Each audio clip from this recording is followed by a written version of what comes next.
말씀 보시겠습니다. 오늘 말씀은 구름기둥, 불기둥이라는 제목이 있는데요. 먼저는 이제 무교절에 대해서 쭉 3절부터 10절까지 나오고 있습니다.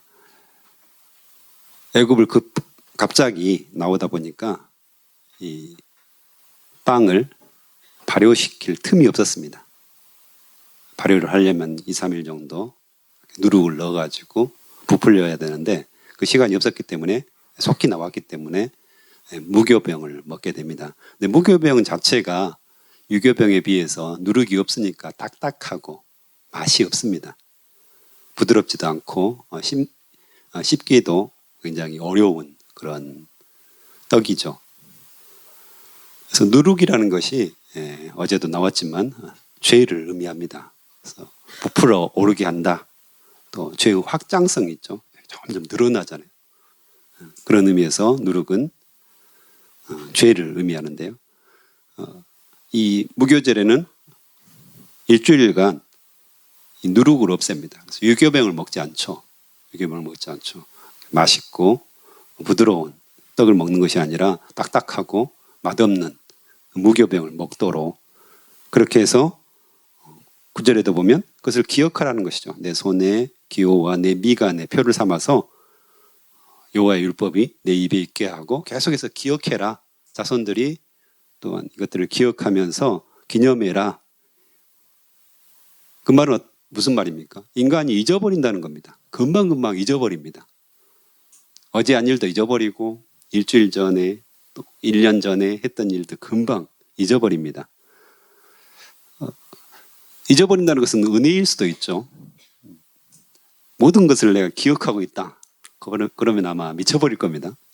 그런데 잊어버리는 것이 은혜일 수도 있는데 이 좋은 것들, 하나님께서 우리에게 원하시는 것들을 잊어버리는 것은 저주죠. 굉장히 큰 저주가 되는데요. 그래서 우리가 그것을 기억하고 무교제를 지키면서 여호와께서 하나님께서 우리를 6월절 어린 양의 보혈의 피로 말미암아서 우리를 구원해 주셨다. 이 감격에 사로잡히라는 것입니다. 그리고 누룩을 계속해서 버리는 일들을 하라는 거죠. 유교병을 생각하면 먹음직도 하고 보암직도 하고 지혜롭게 할 만큼 탐스럽기도 한 나무. 무슨 나무입니까? 네, 선악과 나무죠. 선악과 나무. 선악과 나무가 자꾸 떠오릅니다. 먹음직하고 보암직하고 지혜롭게 할 만큼 이렇게 탐스럽기도 한 나무. 늘 우리 인간들이 그것을 추구하는 거죠. 죄를 추구하는 겁니다. 그래서 세상의 것들이 참 먹음직하고 보암직하잖아요. 세상에서 우리가 추구할 수 있는 것이 참 지혜롭게 할 만큼 탐스럽기도 합니다. 우리 마음이 거기에 계속해서 다가간다는 겁니다. 근데 이 누룩을 버리라. 유교병을 먹지 마라.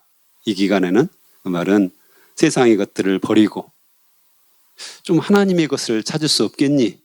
이것을 우리에게 도전하는 것 같습니다. 그래서 그것을 7일 동안 지키잖아요.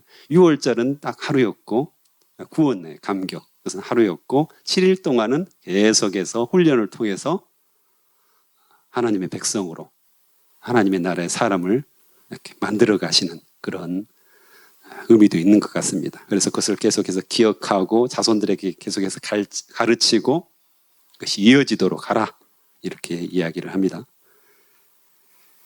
그리고 이제 이야기하는 것이 또 11절부터 시작되는 초태생. 태에서 처음 난 모든 것을 구별하여서 여호와께 돌리라고 합니다. 12절 한번 같이 읽어볼까요? 시작. 너는 태에서 처음 난 모든 것과 내게 있는 가축의 태에서 처음 난 것을 다 구별하여 여호와께 돌리라. 수컷은 여호와의 것이니라. 아멘. 그래서 대속이라는 말을 계속 씁니다. 13절에도 대속. 또 15절에 보면 대속. 너의 아들, 장자가 태어나면 대속해라. 그렇죠? 6월절 그 사건을 통하여서 애굽에 있는 모든 장자들, 또 모든 처음 난 것들, 가축에서부터 시작해서 모든 것들이 다 죽잖아요. 그런데 이스라엘 백성들, 어린 양의 보혈의 피를 바른 그 집에 있는 이스라엘 집의 장자들은 죽지 않아요. 다 죽었는데 이들만 살리신 거죠. 그래서 이 살리신 장자들이 다 내 것이다 라는 의미입니다. 내가 그들을 대속했으니까, 내가 그들을 구원했으니까 그들은 내 것이다. 내가 값을 주고 샀다. 이제는 내 소유다 입니다. 여러분들 물건들을 어떻게 합니까? 내 것으로 만들려면 값을 주고, 돈을 주고 사는 겁니다.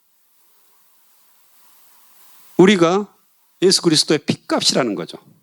예수님께서 십자가에서 모든 피와 물을 쏟으신 그 값을 주고 우리를 사신 겁니다. 그래서 이제는 뭐죠? 내 것이 아닙니다. 우리의 몸이 내 것이 아니고 내가 내 것이 아니라 하나님의 것이라는 거죠. 그것을 성경에서는 계속 이야기하죠. 나는 너희 하나님 되고 너희는 나의 백성이 된다. 영접하는 자, 곧 그 이름을 믿는 자들에게는 하나님의 자녀가 되는 권세를 주셨으니 아멘. 이것이 우리의 믿음입니다. 너는 내 것이다. 너는 나의 소유이다. 제가 교제할 때, 아내와 교제할 때 내가 당신 다 책임져요. 걱정 마십시오. 나만 의지하고 나만 따라와. 나만 믿어. 나 노명근이야. 이렇게 큰 소리를 빵빵 쳤습니다. 근데 막상 결혼하고 나면 어떻습니까? 남자분들. 쉽지 않습니다. 연애할 때는 별도 달도 다 따다 줄 것처럼 그렇게 말했지만 현실적으로는 그렇지 않잖아요. 내가 책임질 수가 없습니다. 늘 연약하고 부족하고 아내 기분 하나 맞춰주지 못합니다. 그거 하나 공감해주지 못하는 연약한 모습들을 우리가 발견하잖아요. 또 아내분들은 어떻습니까? 남편이 그런 큰 소리를 쳤을 때 저 사람이 나를 보호해 줄 거야 했는데 어떻습니까? 결혼하면 네, 개뿔이다. 네, 맞습니다. 네, 그렇죠. 다 공수표전. 그런데 우리 하나님은 전능하신 하나님이십니다. 천지를 창조하신 하나님이시고요. 나를 아시고요. 나의 모든 오장육부에 또한 마음의 생각까지도 다 감찰하시고 나의 과거, 현재, 미래까지 다 아시는 분이죠. 그분이 너는 내 것이다. 명근아, 너는 내 것이야. 내가 너의 소유주단다. 이렇게 말씀하시는 거죠. 한번 같이 해보실까요? 자기 이름 넣어서 누구누구야, 넌 내 것이다. 한번 같이 해볼까요? 시작. 명근아, 넌 내 것이다. 아멘. 내 것이다라는 겁니다. 소유라는 겁니다. 그분이 우리를 소유하기 때문에 우리는 틀림없이 잘 돼야 됩니다. 잘 되게 될 것입니다. 성령께서 계속해서 그 길로 우리를 인도하신다는 겁니다. 좋은 길로 인도하시고요. 하나님이 계획이 있습니다. 태초부터 아주 하나님은 철저하셨어요. 우리 한 사람 한 사람을 다 계획하고 계십니다. 계획하시고요. 또 성령을 통해서 그 일들을 계속해서 실행하고 계십니다. 걱정하지 마세요. 두려워하지 마세요.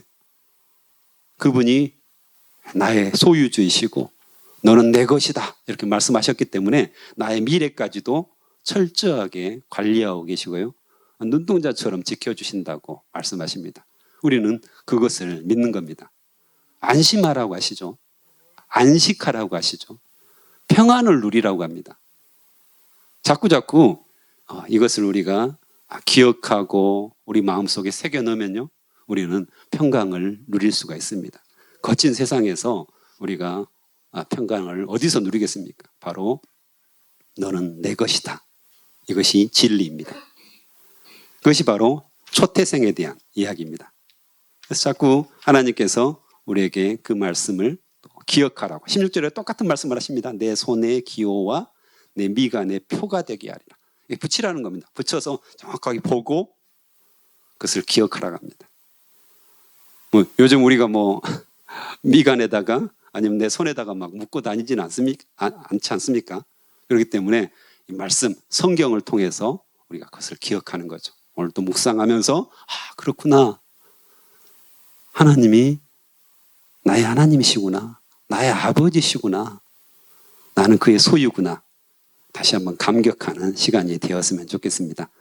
그리고 17절부터는 블레셋 땅으로 가면 직진하면 한 일주일 정도, 길어봤자 일주일 정도 가면 가나안 땅을 바로 들어갈 수 있습니다. 근데 그 길로 인도하지 않으셨다고 말씀하시면서요. 왜냐하면 전쟁을 하게 되면 마음이 무섭잖아요. 지금 430년 동안 노예 생활을 했는데 전쟁을 어떻게 하겠습니까? 군대도 없죠. 무기도 없죠. 아무것도 없습니다. 그냥 헐레벌떡 지금 6월절 그 사건이 일어나고 나서 그냥 지금 도망 나오는 겁니다. 거의 쫓겨 나오는 거죠. 빨리 가라 이거잖아요. 너 빨리 안 가? 그러면 빨리 가라고 지금. 그래서 겨우겨우 헐레벌떡 나오고 있는데 블레셋 사람들과 전쟁을 하면 어떻게 될까요? 이건 말이 안 됩니다. 도망갈 가능성이 상당히 있죠. 다시 우리 애굽으로 가자. 이집트로 가자. 거기가 좋았어. 뭐 광야 생활 동안에도 끊임없이 그러는데 어쨌든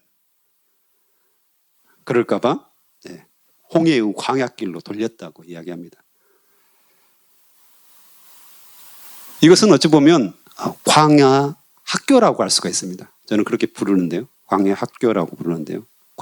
광야의 훈련 이렇게 표현할 수가 있습니다. 그래서 막 6월절을 통해서 어린 양의 보혈을 통해서 구원을 받았잖아요. 이 사람들이 430년 동안 노예 생활을 했습니다. 이집트의 노예 생활, 애굽의 노예 생활을 했잖아요. 애굽의 문화에 철저하게, 세상의 문화에 철저하게, 죄의 문화에 철저하게 물들어 있는 사람들입니다. 이 사람들을 바꿔야 됩니다. 그런데 보혈의 피로 발라서 그냥 한번 살아났다고 해서 이 사람들이 바뀔까요? 네, 바뀌지 않습니다. 우리도 역시 마찬가지잖아요. 늦게 믿었던 분들 또 뭐 모태 신앙일지라도 쉽게 이 죄악의 습성들이 바뀌던가요? 금방 결심하면 나 죄 안 짓고 내가 거룩하고 깨끗하게 주의 말씀대로 살 거야 이렇게 결심하지만 작심삼일도 안 되잖아요. 바로 죄를 지어요. 내가 예수 그리스도를 믿는 사람인데 어떻게 죄를 지을 수 있지? 말이 안 되잖아요. 그런데 우리는 여전히 죄를 짓고 있는 거거든요. 바로 광야를 통해서 훈련하시는 겁니다. 계속해서 훈련시키시고 말씀 훈련시키시고 기도 훈련시키시고 고난 속에서 순종 훈련을 시키시고 큐티하게 하시고 학가다하게 하시고 광야에 이 40년을 쭉 가면서 바로 노예 근성을 세상을 의지하는 근성들을 다 깨끗하게 씻어버리시고 오직 하나님만 의지할 수 있도록 광야가 너무 거칠기 때문에 아무것도 없기 때문에 물도 먹을 것도 강한 햇볕과 밤에는 추위와 이것들이 너무 강하기 때문에 하나님만 의지할 수 있는 밖에 없는 거죠. 뭘 어떡하겠습니까 거기서 40년 동안 농사를 지어서 먹겠습니까? 강물을 내서 먹겠습니까? 다 사막인데 그 햇볕은 어떡할 겁니까? 요즘에 선크림이라도 바를 건데 선크림도 없는데 어떡할 겁니까? 그래서 그 마지막 부분에 보면 오늘 본문 읽으셨잖아요. 낮에는 구름 기둥으로 밤에는 불 기둥으로 광야 학교에서 계속해서 훈련을 받으면서 그럼에도 불구하고 하나님께서 우리를 보호하시고 인도하셨다는 겁니다. 공급하셨다는 겁니다. 그냥 거기서 죽어라 이거 아니잖아요.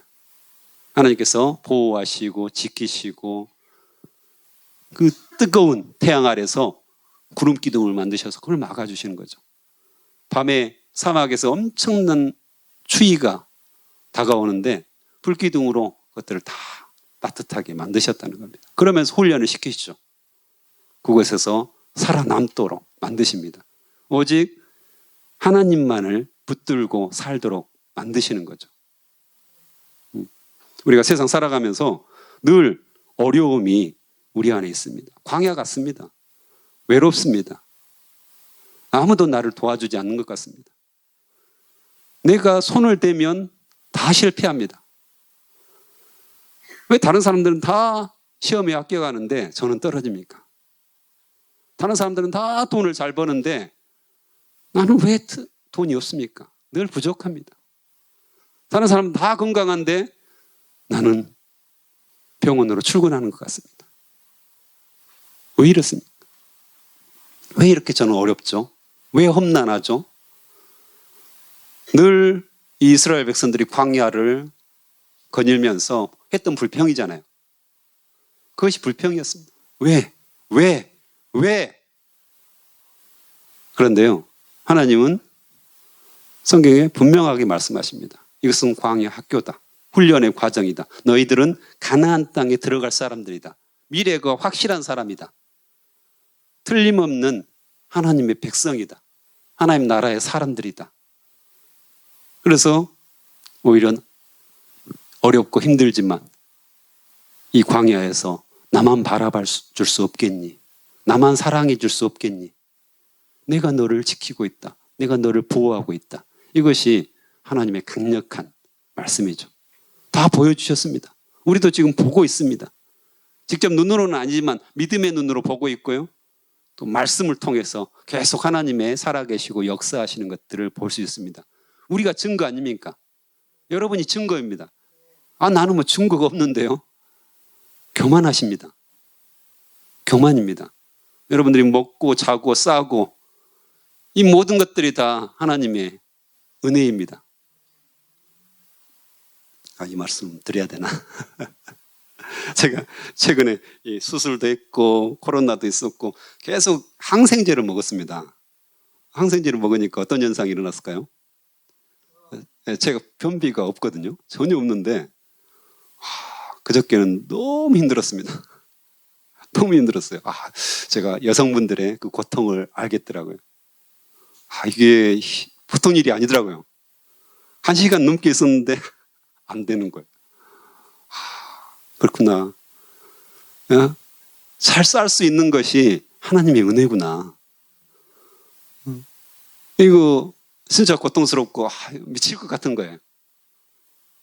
학교에서 있으면서 학생들은 동아리방에 있는데 제가 1시간 동안 참 그러더라고요. 이게 작은 하나잖아요. 아무것도 아닌 거잖아요. 그렇죠? 근데 안 되면 어려운 겁니다. 하나님께서 다 우리를 지키시고 인도하셨기 때문에 그것이 가능했습니다. 여러분들이 그냥 사는 거 아닙니다. 한 가지라도 하나님께서 돌보지 않으시면 그 고통 말할 수 없는 겁니다. 우리가 다 알고 있지 않습니까? 우리는 그것을 경험하고 살고 있고 우리 삶 속에서 분명하게 인지하고 살고 있습니다. 그런데 우리의 탐욕, 우리의 욕심, 좀 더 좋은 거 계속해서 그것만 바라보니까 나의 일상 속에서 일어나는 하나님의 세밀한 그 간섭하심과 인도하심과 눈동자처럼 지키시는 것들을 전혀 보지 못하는 어리석은 삶을 살고 있는 거죠. 오늘 우리 삶 속에서도 구름 기둥과 불 기둥을 발견할 수 있습니다. 묵상해 보십시오. 오늘 새벽에 분명하게 그것을 발견할 수 있을 줄로 믿습니다. 또한 19절에 보면 모세가 요셉의 유고를 가졌다고 합니다. 그 이유가 요셉이 이스라엘 자손으로 단단히 맹세하게 하여 이르기를 하나님이 반드시 너희를 찾아오시리니 아멘. 너희는 내 유고를 여기서 가지고 나가라 하였습니다. 자, 요셉은 그 하나님의 약속, 하나님의 언약을 분명하게 믿고 있습니다. 그 신앙이죠. 신앙의 유산을 남긴 거죠. 약속의 땅에 묻히기를 간절히 원했습니다. 신앙의 유산입니다. 요셉이 가졌던 신앙, 그 유산을 남긴 겁니다. 하나님을 향한 믿음, 또한 하나님 땅, 하나님의 나라에 내가 묻히기를 원하는 신앙 유산을 남긴 거죠. 여러분은 돌아가신 후에, 죽으신 후에 무엇을 남기시렵니까? 많은 어르신들이, 한국 어르신들이 제가 백세의 저주라는 책을 한번 읽어봤는데 많은 어르신들이 재산을 남기려고 애썼습니다. 자식들한테. 그래서 모아가지고 남겨주려고 엄청난 일을 쓰는 거죠. 물론 부모 마음 그럴 수 있습니다. 하지만 다 쓰고 가십시오. 집도 남기지 마시고 요즘은 주택연금이 있으니까 주택연금 받아서 다 쓰고 가십시오. 자식들은 하나님이 책임지십니다. 여러분들이 아무리 쌓아놔도요, 그 자식이 잘 될는지 못 될는지 아무도 모릅니다. 그냥 다 쓰고 가시고요. 미국 같은 데는 어떻습니까? 다 기부하고 갑니다. 뭘로 자식한테 남깁니까? 자식들은 하나님의 몫이 있습니다. 자기들이 다 하나님의 몫을 받고요. 하나님 안에서 다 벌어서 먹고 살고 또 기부하고 선교헌금하고 그렇게 자기 나름의 삶을 살 겁니다. 부모님들은 부모님의 삶을 사십시오. 뭘 그렇게 많이 남기시려고 합니까? 유산 남기지 않으셨으면 좋겠어요. 오히려 사회에 기부하고 또 선교하는 데 기부하고 다 쓰고 가십시오. 아무 쓸데없는 겁니다. 오히려 그 물질이 자식들 싸움이 됩니다. 많이 보시잖아요, 주변에. 그 얼마 안 되는 거 가지고 막 자식들이 피터지게 싸웁니다. 나중에 얼굴도 안 봅니다. 안 남기면요, 자식들을 화목하게 삽니다. 할렐루야. 남겨서 좋을 것 하나도 없습니다. 여러분이 남길 건 뭡니까? 신앙의 유산입니다. 이 요셉의 믿음, 요셉의 믿음이 남겨진 겁니다. 400년 넘게 남겨진 겁니다.